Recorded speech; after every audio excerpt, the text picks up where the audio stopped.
구내염과 관련해서 헤르페스와 구내염을 어떻게 다른지 궁금해하시는 환자분들이 많습니다. 이를 구분하는 것이 중요한데요.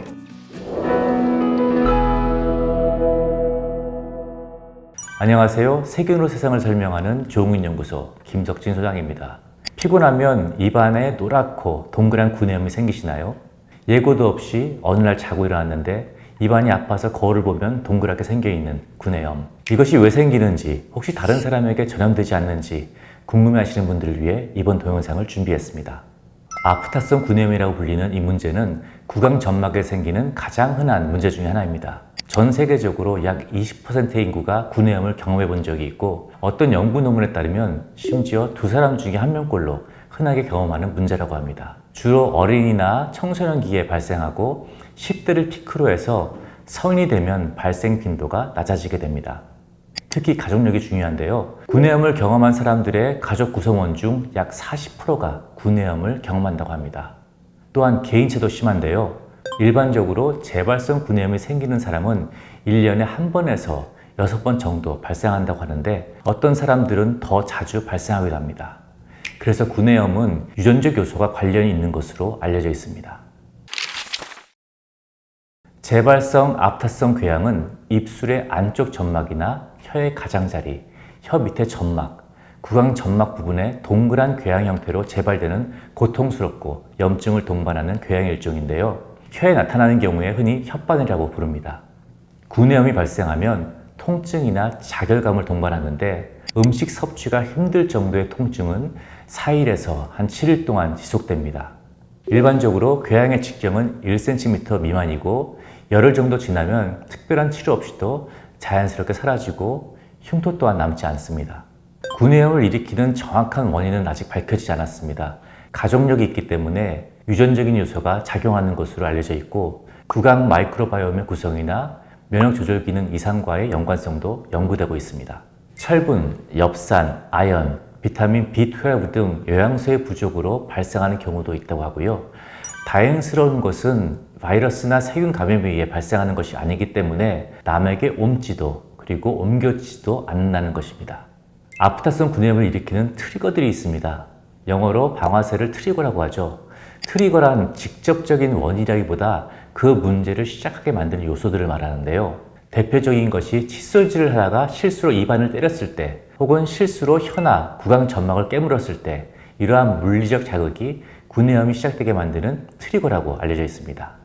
그 외에도 스트레스, 호르몬의 변화, 산도가 높은 혹은 매운 자극적인 음식, 그리고 치약에 들어있는 특정 성분에 의한 알레르기 반응으로 이 문제가 시작될 수 있다고 합니다.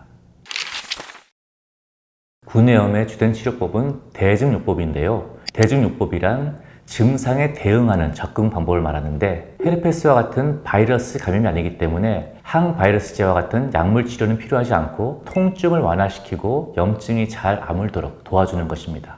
스테로이드가 들어있는 연고를 사용하거나 염증 부위에 감염이 일어나지 않도록 예방적 차원에서 항균 효과가 있는 구강 청결제를 사용할 수 있고요.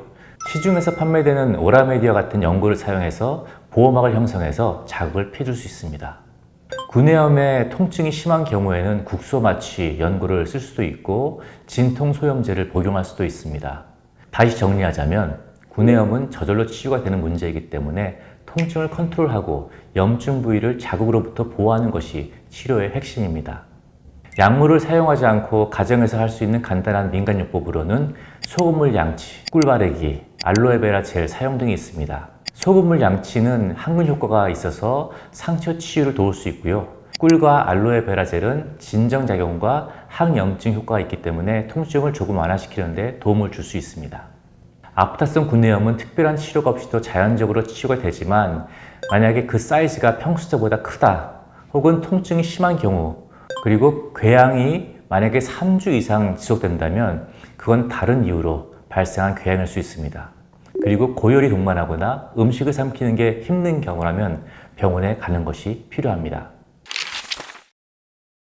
구내염과 관련해서 헤르페스와 구내염을 어떻게 다른지 궁금해하시는 환자분들이 많습니다. 이를 구분하는 것이 중요한데요. 구내염은 전염을 일으키지 않지만 헤르페스는 다른 사람에게 바이러스가 전염되지 않도록 주의하는 것이 중요하기 때문입니다. 우선 생김새, 즉 병변의 형태가 다릅니다. 헤르페스는 물집의 형태이고 구내염은 궤양 형태라는 특징적인 차이를 보입니다. 발생하는 위치도 다른데요. 헤르페스는 주로 입술 주위에 생기고 구내염은 입 안에 부드러운 점막에 발생합니다. 헤르페스 또한 입 안에도 발생할 수 있는데요. 이 경우 딱딱한 입 천정이나 치아를 감싸고 있는 잇몸에 발생합니다. 이곳에 물집이 잡힌다면 헤르페스를 의심해 볼 수 있습니다. 구내염은 통증과 불편함을 초래하는 삶의 질을 떨어뜨리는 귀찮은 존재이지만 올바른 관리와 예방 방법을 통해서 그 발생 빈도를 줄이고 빠르게 회복할 수 있습니다.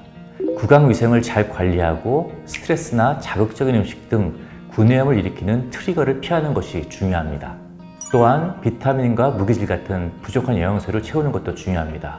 그리고 혹시 최근에 새로운 치약으로 바꾼 후에 구내염이 발생했다면 다른 치약으로 바꿔보는 것도 좋습니다. 다음에도 여러분의 건강에 도움되는 내용으로 찾아뵙도록 하겠습니다. 감사합니다.